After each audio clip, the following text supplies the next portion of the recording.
What is going on, you guys? The Keith Carnes here. Welcome back to The Criminal Mind. This time we're looking at the mass murderer, the perpetrator of the Virginia Tech shootings in 2007, April 16th, 2007 to be exact. None other than Seung-Hui Cho. I think I'm saying that right? Probably wrong, though. If I'm wrong, please forgive me. It's not a very easy name to pronounce unless you hear it. So, Seung-Hui Cho was a South Korean mass murderer who killed 32 people and wounded 17 others on April 16, 2007 at the Virginia Institute and State University in Blacksburg, Virginia. An additional 6 people were injured jumping from windows to escape. He was a senior-level undergraduate student at the university. The shooting rampage came to be known as the Virginia Tech shooting. Cho committed suicide after police breached the doors of the building where the majority of the shootings had taken place. His body is buried in Fairfax, Virginia. So basically what we have here is a mass murderer who went into a school shooting, this time at a college campus in 2007, and up until this, of course, this is the most deadly school shooting in American history to this day, even outdoing the most recent Sandy Hook shooting in 2012, I believe, which claimed 18 children and I think 2 or 3 adults, so around 20 or so victims of that shooting. And of course the very infamous, probably the most famous school shooting of all time, Columbine shooting in 1999, where Eric Harris and Dylan Klebold claimed a total of 15 lives, including their own. So this is the most kills that have ever been done in a school shooting, making this the most deadly in its history. However, it doesn't get the same recognition that Columbine does, just because Columbine was the first of its kind. So if this is kind of like the first time you guys are hearing this, then that's probably why. He was born in South Korea and arrived in the U.S. at the age of 18 with his family. He became an official U.S. permanent resident as a South Korean national. In middle school, he was diagnosed with severe anxiety disorder known as selective mutism, as well as major depressive disorder. So these are definitely things that are kind of showing what led to this mass killing. After his diagnosis, he began receiving treatment and continued to receive therapy and special education support until his junior year of high school. During Cho's last 2 years at Virginia Tech, several instances of his abnormal behavior, as well as plays and other writings he submitted containing references to violence caused concern among teachers and classmates, and rightfully so. And that kind of is reminiscent of the Columbine shooters, Eric Harris and Dylan Klebold, who I covered in the previous episode, in a previous episode here of The Criminal Mind, is that they submitted work stuff. They submitted like videos and other works as class stuff, and they were always very odd to people, and I'm seeing a lot of similarities with this guy. In the aftermath of the shootings, Virginia Governor Tim Kaine convened a panel consisting of various officials and experts to investigate and examine the response and handling of issues related to the shootings. The panel released its final report in August of 2007, devoting more than 30 pages to detailing Cho's troubled history. In the report, the panel criticized the failure of the educators and mental health professionals who came into contact with Cho during his college years to notice his deteriorating condition and help him. And yeah, that sounds like they had plenty of signs. Where did I leave off?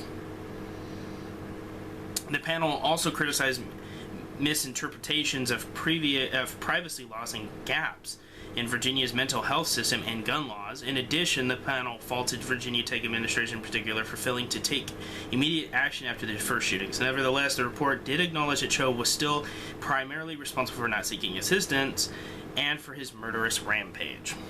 So, basically, Cho was a very, very, very, very mentally ill individual. I have covered many, many sick criminals in this series of mine, and Cho is no different from being a sick person, but I want to delve into the mind right now. I want to look more into a serious aspect of Cho and say, what if Cho was a victim himself? Now, I know that's not a popular thing to think, but I always think this in looking into shootings like this. You know, Eric Harris and Dylan Klebold from the from the Columbine massacre, Adam Lanza from the Sandy Hook massacre, Cho from, Virginia Tech, is that these people are victims in their own way. That does not excuse what they did. That does not that's not me condoning what they did, and that's not me excusing what they did. It's simply me taking a look back and saying that these kids had issues of their own and nobody was helping them. Nobody was helping them. It was well known. And amongst the kids, and I'm sure word got to some parents that, Eric Harris and Dylan Klebold from the Columbine killings were very obsessed with guns and explosives. Seung-Hui Cho was known, the Virginia Tech shooter, he was known to have an obsession with violence, and he was known to have a mental issue, but nobody seemed to take it seriously. Adam Lanza was known to have a serious mental issue as well, and also had also was into not explosives, but violence and guns as well. So a lot of people that you have here in these types of shootings are people, or kids and young adults who are falling victim to their own sick mind. Now, like I said earlier, that doesn't condone or that doesn't mean I'm condoning what they did. That doesn't excuse what they did. These people are guilty. They know the right from wrong. That's why they kill themselves after they've done what they did. They didn't kill themselves because they regretted what they did. They killed themselves because they didn't want to be punished for what they had done. So my opinion on this guy is he obviously needed help, he didn't get it, and unfortunately a bunch of innocent kids suffer the consequences. 32 lives this guy took. That is a lot of people to be responsible for you taking their lives. It's extremely sad. I remember hearing it on the news, and I'll never forget it. Hearing about it, and yeah, it's just sad, and his motive has never been determined. A couple things that were thought was depression and possible schizophrenia. So this kid definitely had some serious issues that were never addressed, and it's really too sad that the shooters were failed by society. And I think that these should be lessons. I mean, we should really start, if you know somebody that has a weird obsession with explosives, guns, and violence, you need to tell somebody, and you need to really make sure that that's taken seriously. So that's kind of my little message there. I hope you guys enjoyed this episode of The Criminal Mind. I hope you guys understand what I was saying about them being a victim, and you don't misinterpret it as saying, oh, they're, innocent. No, they're not. They're very guilty, and they should be ashamed of what they did.